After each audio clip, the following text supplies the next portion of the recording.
Right, I'm going to be talking to you about how I construct my Flying Geese.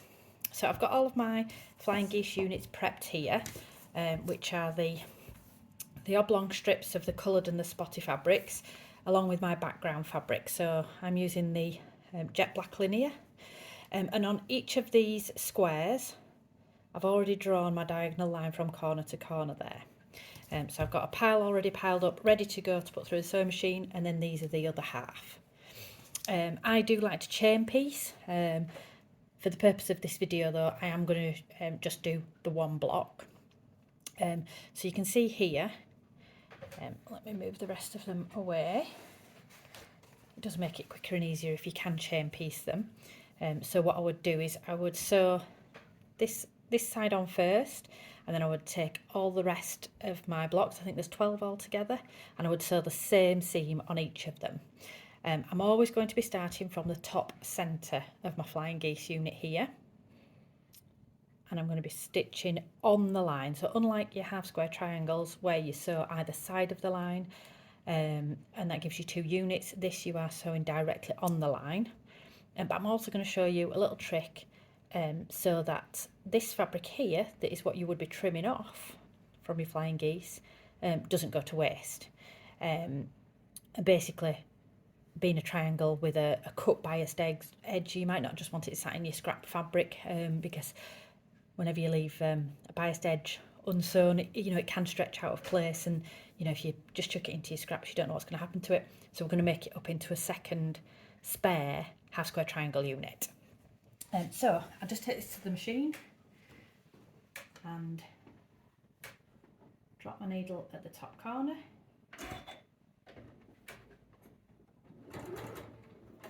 Just do a couple of stitches backwards to lock it.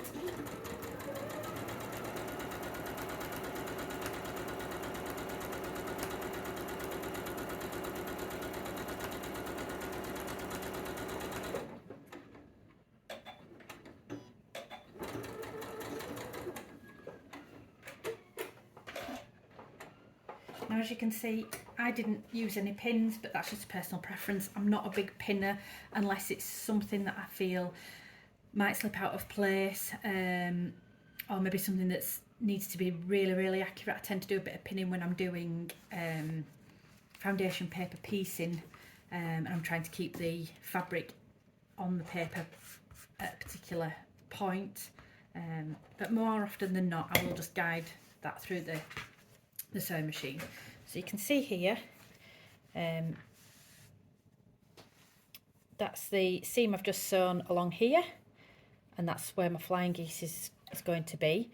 But before I trim this off, which is what I would ordinarily do now, I'm going to sew another line 1/2 inch away from this line I've sewn into what would be the spare fabric, so the bit that you're cutting off. So yeah, make sure you're sewing it the right side. And yeah, I'm just going to sew 1/2 inch away, and then that will give me 2 1/4 inch seams. You can draw this line on like you did with your diagonal line, so that you're being really accurate, or if you feel confident, you can just eyeball it.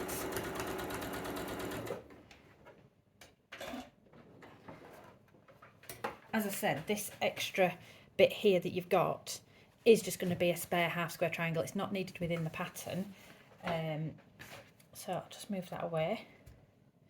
And then I've got 2 lines here, but I'm going to be cutting 1/4 inch away from that first line I did sew, to give me that seam allowance there.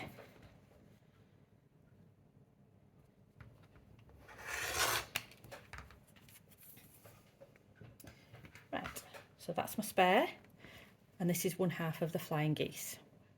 I'll give that a press now, and you can see. So I always like to press the stitches first of all, just to get them nice and flat, and get your seam, and then I just nudge the tip of my iron into the seam first of all to make sure that I'm getting it nice and flat, and then give it a good press. So as we spoke about in the, you know, getting an accurate 1/4 inch seam or a scant 1/4 inch seam, getting this pressed nice and flat is key to having, you know, nice precise blocks and helping you achieve nice points on your blocks. And then just to show you here, I'll just give this a quick press. I don't know what it's going to get used for, but I'll just press it to the dark side because obviously that's what I would normally do. You can press your seams open as it says in the pattern. That again is a personal preference, but that would ordinarily be waste fabric that you'd cut off and you'd maybe put in your scrap pile. But just by sewing an extra seam whilst you had it all together, you've just created yourself a block. So as with your half square triangle blocks that you did in the first step, you know, you can square it up now, or you can just leave it as it is. It's a rough size, is that, but you can see it's a tad smaller than the ones we're using, so it can't be used within the quilt front. We couldn't use it for that particular piece, but there's this, and there's quite a bit of other spare fabric going in the cutting instructions, so I'm going to use them probably in my quilt back. So it's a nice, quick, easy way to just reuse the fabric. So whilst I'm here, just to finish off the video, I'm going to put on my second piece, and again I am starting from the top corner, in the centre point there, working down to the bottom corner.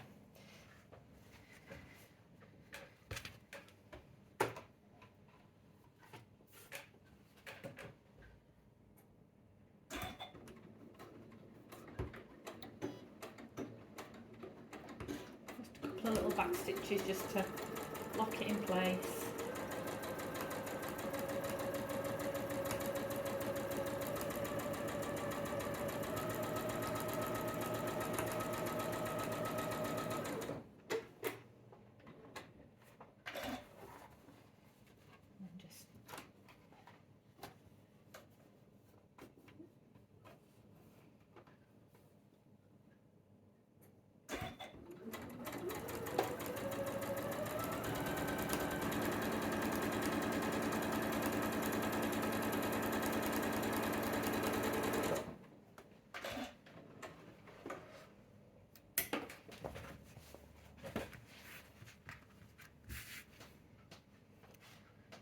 That line was a little bit wonky,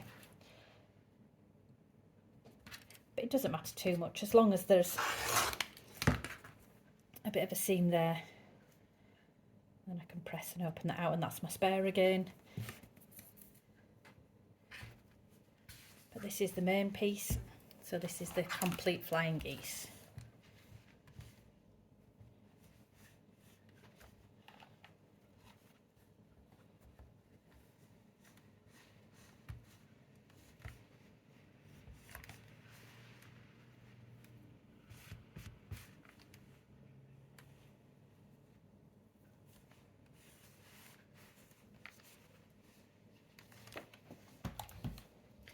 And what you're hoping to achieve is that this bit here, so from the point to the top of the fabric, measures 1/4 inch, so that when you sew the next piece to this, you won't be chopping off the point of your Flying Geese.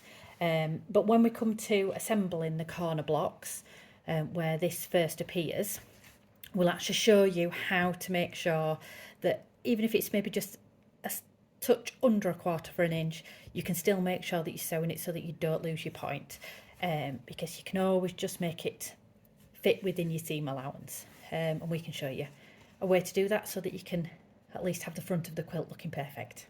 Right, so that's Flying Geese.